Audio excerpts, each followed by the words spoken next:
تو اعوذ باللہ من الشیطان الرجیم بسم اللہ الرحمن الرحیم قل اعوذ برب الفلق من شر ما خلق ومن شر غاسق إذا وقب ومن شر النفاثات في العقد ومن شر حاسد إذا حسد صدق اللہ العظیم. بند کر. معزز اساتذہ اکرام اور عزیز طلبہ، آج کے ہفتے واری اجتماع کے اختتام کے موقع سے سلسلہ درس قرآن کے تحت سورہ فلق کا درس ہے.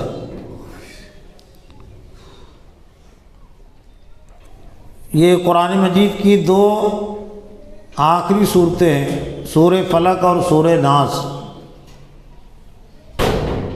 اور ان کا ایک اہم نام ہے معوذتین.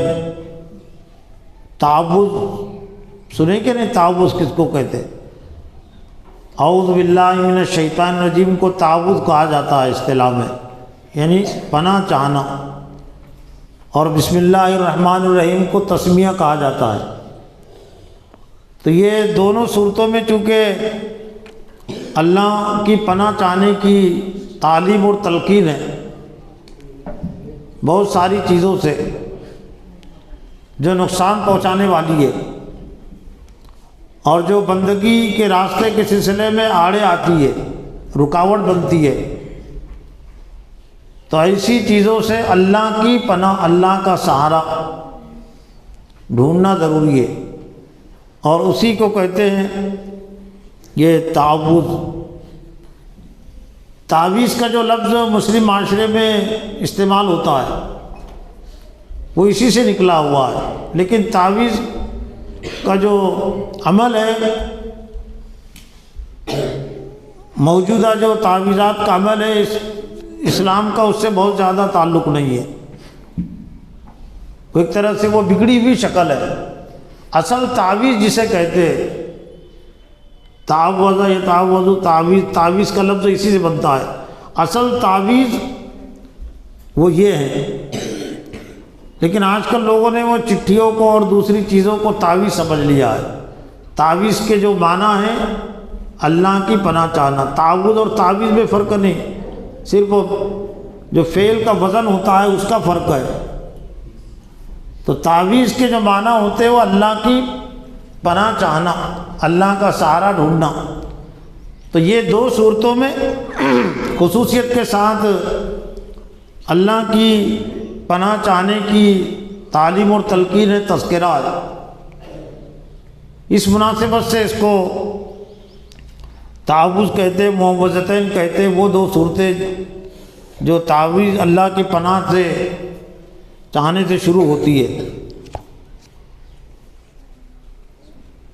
یہ صورتوں کے متعلق کچھ روایتیں بھی ہیں، کچھ شان نزول کے تعلق سے بات بھی لکھی گئی کہ حضرت صلی اللہ علیہ وسلم پر ایک یہودی شخص نے جادو کیا تھا، اور اس کے ازالے کے لیے پھر اللہ تعالیٰ نے یہ صورتیں نازل کی ہے. تو جادو کرنا، جادو سیکھنا یقیناً حرام ہے. ایک لمبی بحث ہے کہ پھر اس میں تاثیر کتنی ہے، لیکن مولانا امین حسن اصلاحی جو ایک مفسر قرآن ہے، تدبر قرآن جنہوں نے تفسیر لکھی ہے، پاکستان سے ان کا تعلق رہا ہے. تدبر قرآن 9 جلدوں پر مشتمل ہے. یہاں پر بھی اس کا بہت اہم تفسیر ہے. بہت سارے عنوانات اور مضامین میں ان کی ایک الگ شناخت ہے. تو انہوں نے ان روایتوں کا ایک طرح سے سختی سے انکار کیا ہے جن روایتوں میں یہ بات آئی یا کہی گئی کہ حضرت محمد صلی اللہ علیہ وسلم پر جادو کا اثر ہوا تھا اور تقریباً 6 مہینے تک یہ آپ پر اثر رہا ہے۔ تو انہوں نے دلائل سے ثابت کیا ہے کہ یہ نبوت کے مقام کے خلاف ہے۔ عصمت انبیاء جسے کہتے ہیں، عصمت انبیاء یعنی اللہ کی طرف سے انبیاء کی خصوصی حفاظت ہوتی ہے، خصوصی مدد بھی ان کی ہوتی ہے اور خصوصی حفاظت کا انتظام بھی ہوتا ہے۔ تو مولانا امین احسن اصلاحی نے اسی عنوان کے تحت عصمت انبیاء کے تحت ان روایتوں کو غلط قرار دیا ہے، صحیح نہیں قرار دیا کہ جن میں یہ بات کہی گئی ہے کہ حضرت محمد صلی اللہ علیہ وسلم پر جادو کا اثر ہوا تھا اور پھر اللہ تعالیٰ نے یہ صورت نازل کی اس جادو کے ازالے کے لیے۔ تو بہرحال یہ کہ ان کی رائے مضبوط نظر آتی ہے، اس لیے کہ 6 مہینے تک اثر رہنے کا مطلب یہ کہ اس روایتوں میں جو کچھ ہے کہ آپ کی 6 مہینے یہ حالت بتائی جاتی ہے کہ گویا کہ آپ کو ایسا محسوس ہوتا تھا کہ کوئی آپ نے کام کیا لیکن آپ نے نہیں کیا ہوا تھا، آپ اپنی بیوی کے قریب گئے لیکن آپ کو محسوس بیوی کے قریب گیا لیکن آپ نہیں گئے ہوتے، تو ظاہر بات ہے کہ وہی الہی جو اللہ تعالیٰ کی طرف سے نازل ہوتی ہے تو گویا کہ اس میں شک پیدا ہو سکتا نا۔ اور پھر وہ جو مشرکین مکہ کا ایک جو الزام تھا نبی صلی اللہ علیہ وسلم کے متعلق کہ رجل مسورہ، یہ ایک ایسا شخص ہے کہ جس پر جادو کر دیا گیا ہے، تو چاہے 6 مہینے کی کیفیت مان لی جائے یا کچھ اور دنوں کی، تو گویا کہ وہ بات صحیح ثابت ہو جاتی ہے کہ بھائی اللہ کے رسول پر جادو کا۔ تو مولانا امین احسن اصلاحی نے بڑے دلائل کے ساتھ اور نبوت کے مقام اور مرتبے کو سامنے رکھ کر ایسی بہت ساری چیزوں کا اس میں اظہار کیا ہے کہ حضرت محمد صلی اللہ علیہ وسلم پر جادو کا اثر ہوا تھا مان لینے میں کتنی بڑی قباحتیں ہوتی ہے اور کتنے بڑے الزامات کا موقع مل جاتا ہے۔ یعنی اسلام کے مخالفین کی دشمنوں کو کبھی اس کی کیا دلیل اور ضمانت ہے کہ آپ نے جو کلام نازل کیا اور جو باتیں کہی اس میں جادو کا کوئی اثر نہیں۔ تو بہرحال یہ کہ یہ لیکن وہ جادو کا جہاں پر تذکرہ ہے وہاں پر یہ بھی ہے، سورہ بقرہ کے آیت نمبر 2 میں جو جادو کا تذکرہ ہے، 2 فرشتے اللہ تعالیٰ نے ہاروت اور ماروت انسانوں کی آزمائش کے لیے، خاص طور سے بنی اسرائیل کی آزمائش کے لیے اللہ تعالیٰ نے بھیجے تھے، وہاں پر یہ بات بھی کہہ دی گئی، اللہ نے فرمایا وما هم بضارین، وہ جادو کے ذریعے سے کسی کو نقصان نہیں پہنچ الا باذن اللہ، مگر اللہ کی اجازت سے ہی۔ یعنی جادو میں اگر کوئی نقصان ہے، کوئی تاثیر ہے، اس کا کوئی اگر ہے بھی غلط اثر، تو اللہ کی اجازت کے بغیر کوئی کسی کو نقصان نہیں پہنچا سکتا۔ یہ بھی عقیدہ رکھنا ضروری ہے۔ یہاں پر حضرت صلی اللہ علیہ وسلم کو خطاب کر کے جن چیزوں سے اللہ کی پناہ چاہنے کی تلقین کی گئی، قل اعوذ برب الفلق، اے محمد صلی اللہ علیہ وسلم آپ کہہ دیجئے کہ میں پناہ چاہتا ہوں پھاڑنے والے رب کی۔ صبح کی طرف اشارہ ہے، وہ بھی رات سے ایک طرح سے پھٹ کر صبح طلوع ہوتی ہے، لیکن یہ لفظ صرف صبح کے لیے، دن کے لیے نہیں بولا جاتا۔ رات کی تاریکی جب ختم ہوتی ہے، صبح نمودار ہوتی ہے، صبح نمودار ہوتی ہے، تو اس کے لیے فلق کا لفظ بولا جاتا ہے۔ بہت ساری چیزیں پھٹ کر نکلتی ہے۔ سورہ انعام میں اللہ نے فرمایا کہ فالق الحب والنوى، وہی گٹھلیوں کو، دانوں کو پھاڑنے والا ہے۔ فالق الاصباح، وہی صبحوں کو، دنوں کو پھاڑنے والا ہے، نکالنے والا ہے۔ قل اعوذ برب الفلق، میں پناہ چاہتا ہوں اللہ کی جو پھاڑنے والا ہے، یعنی گویا کہ دن میں جو نقصان دینے والی چیزیں ہوتی ہے، صبح میں جو نقصان دینے والی چیزیں ہوتی ہے، تو ان تمام سے میں تیری پناہ چاہتا ہوں برب الفلق، جو سورج کو نکالنے والا، دن کو نکالنے والا جو رب ہے، اللہ کی یہ جو صفت لائی گئی ہے، رب کی یہ بہت اہم صفت ہے کہ اللہ صرف اللہ نہیں بلکہ وہ رب ہے، رب الفلق، پھاڑنے والا، تمام چیزیں کو ظاہر کرنے والا، نمودار کرنے والا اللہ ہی ہے۔ تو گویا کہ جو چیزیں نمودار ہوتی ہے تو خیر اور شر اللہ ہی نے پیدا کیا ہے۔ تو گویا کہ جو بھی شر ہے یہ چیزوں سے متعلق، ظاہر کرنے سے متعلق، تو گویا کہ ان تمام شرور سے اور تمام نقصان والے چیز ضرر سے اے اللہ میں تیری پناہ چاہتا ہوں۔ من شر ما خلق، جو شر کی چیزیں، برائی چیزیں تو نے پیدا کیا ہے، من شر ما خلق، جو اس نے پیدا کیا۔ شر اور خیر کو اللہ تعالیٰ ہی نے پیدا کیا، یہ نہیں کہ شر کا پیدا کرنے والا کوئی اور ہے اور خیر کا پیدا کرنے والا کوئی اور ہے۔ شر کہتے ہیں ایسی چیزیں جو نقصان پہنچانے والی ہے۔ انسان کو اللہ تعالیٰ نے کچھ اختیار دیا ہے اچھا کرنے کا، نقصان کرنے کا۔ ابلیس بھی جو ہے تو نقصان پہنچاتا ہے، ابلیس کو بھی اللہ کی طرف سے اختیار ملا ہے اور اس کو ڈھیل اور مہلت ملی ہے۔ تو من شری، میں پناہ چاہتا ہوں صبح کو لانے والے رب کی، من شر ما خلق، جو اس نے پیدا کیا برائیاں، جو شر ہے۔ گویا کہ تمام شرور سے، تمام آفتوں سے اللہ تعالیٰ ہی کی پناہ چاہنی چاہیے، اللہ تعالیٰ ہی کا سہارا ڈھونڈنا چاہیے۔ اس میں گویا کہ اس میں اللہ کے علاوہ جو دوسروں سے متعلق جو عقائد رکھتے تھے اس وقت بھی لوگ، مشرکین مکہ، یہود و نصارہ، کہ یہ چیزیں نقصان پہنچاتی ہے، تو تمام چیزیں سے اللہ کی پناہ چاہنے کی تلقین کی گئی۔ بہت سارے لوگ جنوں سے پناہ مانگتے تھے، سفر میں جب جاتے تو، جب اترتے تھے تو جنوں کا حوالہ دے کر کہتے تھے کہ جنوں کے سردار آج ہم یہاں قیام کر رہے، ہماری حفاظت فرما۔ یہ شرک ہے، یعنی مشرکانہ عقیدہ ہے۔ اللہ صرف پناہ جو چاہی جا سکتی ہے صرف اللہ ہی کی پناہ چاہی جا سکتی ہے، اور اللہ ہی پناہ دے سکتا ہے، کوئی کسی کو پناہ نہیں دے سکتا۔ کوئی جن، کوئی شیطان کسی کو پناہ نہیں دے سکتا، کوئی انسان اللہ کی اجازت کے بغیر پناہ نہیں دے سکتا۔ من شر ما خلق، جو شر، جو چیزیں جو نقصان پہنچانے والی ہیں جو اس نے پیدا کیا۔ ومن شر غاسق اذا وقب، اور اندھیرے کے شر سے جب کہ اندھیرا چھا جائے۔ یعنی گویا کہ پہلی یہ جو دو آیتوں میں یہ دن میں جو چیزیں یا روشنی میں جو چیزیں نقصان پہنچانے والی ہے، جن کو ہماری آنکھیں بھی دیکھتی ہے، تو ان تمام چیزوں سے اللہ کی پناہ اور اللہ کا سہارا ڈھونڈنے کی تلقین کی گئی۔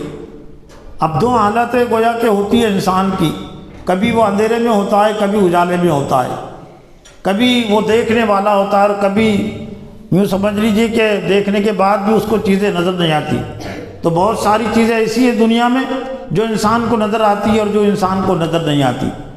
تو یہاں اندھیرے سے تو ومن شر غاسق اذا وقب، اور اندھیرے کے شر سے جب کہ اندھیرا چھا جائے، یعنی مطلب یہ کہ جب رات طاری ہو جائے اور یہ اجالا دور ہو جائے، تو رات میں بھی بہت سارے شرور ہوتے ہیں، رات میں بھی بہت ساری خرابیاں، بہت ساری شرارتیں ہوتی ہے، رات میں بھی لوگ نقصان پہنچاتے ہیں۔ بلکہ زیادہ تر جو چوری کے واقعات ہیں، لوگوں کو نقصان پہنچانے کے جو واقعات ہیں، وہ رات میں آتے، رات میں پیش آتے۔ حضرت صلی اللہ علیہ وسلم کے دور میں بھی زیادہ تر جو حملے ہیں وہ رات میں کیے جاتے تھے، تاکہ غفلت میں لوگ رہیں اور آسانی کے ساتھ وہ حملہ کرنے میں کامیاب ہو سکے۔ تو گویا کہ یہ تمام جو حالتیں ہوتی ہے، ان تمام حالتوں میں صرف اللہ ہی کا سہارا ڈھونڈنے اور اللہ ہی سے مدد مانگنے کی تلقین کی گئی۔ ومن شر غاسق اذا وقب، اور اندھیرا کے شر سے، یعنی رات میں جو کچھ خرابیاں ہیں، جو کچھ برائیاں ہیں، جو کچھ نقصان پہنچانے والی چیزیں، ان تمام سے۔ ایک مثال کے ذریعے سے یہ پناہ کی حیثیت اور ضرورت کو ہم سمجھ سکتے ہیں کہ ایک شخص ہے جس کے پاس کتا پالا ہوا ہے۔ کتا پالتے ہیں نا لوگ حفاظت کے لیے، اور کچھ کتے تو بہت تیز ہوتے ہیں، یعنی بہت کاٹنے والے ہوتے ہیں۔ کسی کو بھی نئے فردوں کو دیکھتے ہیں تو بھونکتے بھی ہیں اور پھر اس کو کاٹ بھی لیتے ہیں۔ تو اب اگر کوئی شخص اس کتے سے بچنا چاہتا ہے، اس کے شر سے، اس کے کاٹنے سے، تو اس کو کیا کرنا پڑے گا؟ وہ اکیلا شخص، اس کے پاس زیادہ طاقت اور قوت نہیں ہے کتے کا حملہ روکنے کی طاقت، اور جیسے شیطان کے حملے سے ہم کو بچنا ہے نا، تو شیطان تو نظر ہی نہیں آتا، شیطان نظر نہیں آتا، اور شیطان کو ہم مار بھی نہیں سکتے، ہلاک نہیں کر سکتے۔ کیوں نہیں کر سکتے؟ قال فإنک من، اس نے اللہ تعالیٰ سے درخواست کی تھی کہ ربی فانذرنی، اے رب تو مجھے ڈھیل اور مہلت دے، تو اللہ نے فرماتے کہ قال فإنک من المنذرین، جہاں تجھے ڈھیل اور مہلت ہے۔ تب کوئی اسلامی لشکر قیامت تک شیطان کو ہلاک نہیں کر سکتا، کوئی بیماری اسے قیامت تک مار نہیں سکتی۔ یعنی ایسے سخت ترین دشمن سے انسانوں کا سابقہ ہے، اہل ایمان کا سابقہ ہے، کہ جس کو اللہ کی طرف سے، جو اللہ موت دینے والا ہے، اللہ کی طرف سے اس کو گارنٹی دے دی گئی، اس کو زندگی کا پروانہ اس کو مل گیا کہ اس کو قیامت تک وہ زندہ رہے گا۔ ہزاروں لاکھوں انبیاء آئے، دنیا سے چلے گئے، موت ان کو آ گئی، لیکن ابلیس کو ابھی تک موت نہیں آئی، قیامت تک بھی نہیں آئیں گے۔ اور پھر ابلیس وہ ہے، شیطان وہ ہے کہ آپ اس کو دیکھ بھی نہیں سکتے، بغیر نظر آئے ہوئے دل تک پہنچ جاتا ہے، دماغ تک پہنچ جاتا ہے وسوسوں کے ذریعے سے۔ یعنی گویا کہ ہمارے ایمان کا، ہمارے عقیدے کا دشمن ہے۔ جسم سے زیادہ اس کو جو دشمنی ہے وہ ایمان سے دشمنی ہے۔ تب ایسے شخص سے ہم کو جب بچنا ہے، تو میں نے کتے کی مثال دیا تھا کہ ایسا کتا کے بچاؤ کے لیے کوئی نہیں ہے، لیکن کتے کے شر سے آپ بچنا چاہتے ہیں تو کیا کرنا پڑے گا؟ اس کو ایک ہی صورت ہے، کتے کا جو مالک ہے، مالک کو آواز دینا پڑے گا اس کو، اور اگر وہ کتے سے الجھنے کی کوشش کرے گا تو کامیاب نہیں ہوگا، کاٹنے والا کتا ہے نا۔ تو جتنا زیادہ اس کو وہ کتے کو دھمکائے گا، ڈانٹے گا، پتھر مارے گا، تو جو کاٹنے والے کتے ہوتے اتنے زیادہ جوش میں آ کر اس کی طرف وہ بڑھتے ہیں۔ لیکن اگر اس کا مالک ہے، اس نے اگر آواز دے دیا، عبد الرحمن ہے کتے کے مالک ہے، عبد الرحمن ہے، عبد الکریم، یہ کتا مجھے بھونک رہا ہے، اس کو پکڑ، تو مالک نے اس کو آواز دے دیا تو کتا خاموش ہو جائے گا۔ مالک کی اجازت کے بغیر وہ کچھ نہیں کر سکتا۔ تو ایسے ہی معاملہ ہمارا ہے کہ ہم شیطان کو تو شکست نہیں دے سکتے، شیطان کا مقابلہ نہیں کر سکتے، تو کیا؟ تو شیطان کا جو مالک ہے، کون ہے مالک شیطان کا؟ اللہ مالک ہے، تو اللہ کو آواز دینا پڑے گا، اے اللہ تو مجھ سے بچا لے۔ تو اسی کا نام ہے اعوذ باللہ من الشیطان الرجیم، میں پناہ چاہتا ہوں اللہ کی شیطان مردود کے شر سے۔ لیکن وہ دل سے اگر وہ کہے گا، دماغ سے کہے گا، پکی نیت و ارادے سے، تو یقیناً ہر شر سے شیطان، اللہ اس کو بچائے گا شیطان کے شر سے، اور شیطان کو کبھی کامیابی نہیں مل سکیں گی۔ تو میں پناہ چاہتا ہوں اللہ کی، رب کی، اس جو اندھیرا جب چھا جائے رات میں اور اندھیرے میں جو چیزیں نقصان پہنچانے والی ہے، وَمِن شَرِّ النَّفَّاثَاتِ فِي الْعُقَدِ، اور ان پھوکوں سے جو گروہ میں پھونکی جاتی ہے۔ یہ جادو کے عمل کی طرف اشارہ ہے کہ بہت سارے جادو کے جو عمل ہے وہ ٹونے ٹوٹ کے جو کیے جاتے ہیں کہ تاغے میں اور کچھ چیزوں میں گرے لگائی جاتی ہے۔ جہاں تک کہ یہ تعوذ کی جو بات ہے، اچھے کلمات اگر کوئی پڑھ دیتا ہے، قرآنی کلمات ہے، کچھ مسنون دعائیں پڑھ کر اگر پھونکتا ہے اپنے آپ پر یا بچے پر، تو اس کے لیے تو گنجائش ہے۔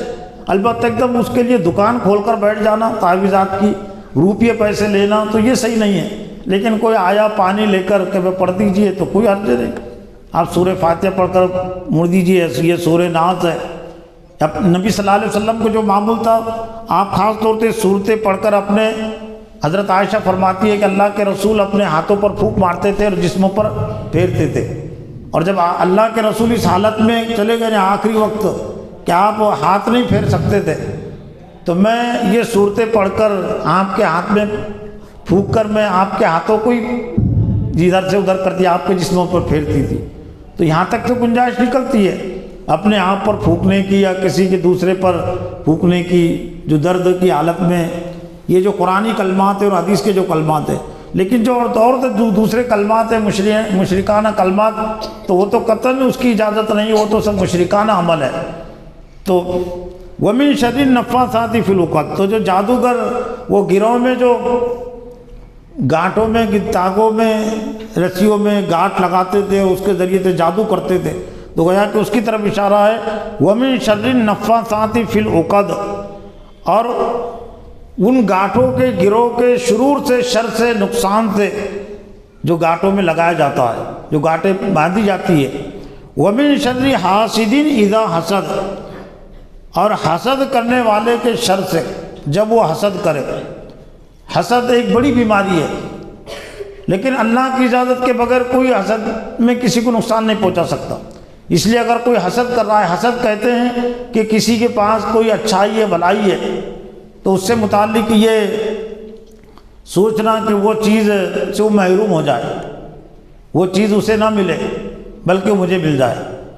رشک ایک الگ چیز ہے کہ کوئی اچھے عمل کو دیکھ کر، اچھے کام کو دیکھ کر اس جیسا بننے کی کوشش کرنا قابل رشک، یہ تو بری چیز نہیں ہے کہ میں بھی کاش کہ میرے اندر بھی وہ خوبی آ جائے، میرے اندر بھی وہ اچھائیاں آ جائیں، وہ فلاں کے اندر ہے، تو یہ بری چیز نہیں ہے، لیکن اس کے اندر جو خرابیاں ہیں، اس کے اندر جو اچھائیاں ہیں، تو وہ کیوں ہے؟ تو یہ حسد، یہ جلن، یہ شیطان کی طرف سے ہوتا ہے۔ حسد، ابلیس نے حضرت آدم علیہ السلام کو جو سجدہ نہیں کیا تھا، تو اس کا ایک سبب حسد بھی تھا کہ اللہ تعالیٰ نے مجھ پر حضرت آدم کو بڑائی کیوں عطا کی، فضیلت کیوں عطا کی۔ اور چنانچہ قابل اور حابل کا جو تذکرہ ہے روایتوں میں، قابل نے حابل کو قتل کر دیا۔ حضرت آدم علیہ السلام کے دو بیٹے، ایک قابل ایک حابل، تو قابل نے حابل کا قتل کیا تھا، تو کس بنیاد پر کیا تھا؟ حسد کی بنیاد پر ہی کیا تھا کہ حابل کی قربانی قبول ہوئی، قابل کی قربانی قبول نہیں ہوئی، تو اس میں آ کر کے بھائی اس کی قربانی کیوں قبول ہوئی؟ اس میں حالانکہ اس پر اس نے توبہ کرنا چاہیے تھا، اس سے پوچھنا چاہیے تھا کہ تیرے اندر ایسی کون سی اچھائی ہے کہ تیری قربانی قبول ہوئی، میری قبول نہیں ہوئی۔ لیکن حاسد جو ہوتا ہے وہ ایک طرح سے اچھائیوں کا دشمن ہوتا ہے، اس کو کوئی چیز کسی کی اچھائی پسند نہیں آتی، لیکن اس کو یہ بھی سمجھنا چاہیے کہ حسد کر کے کسی سے جل کر وہ سامنے والے کا نقصان نہیں کر سکتا۔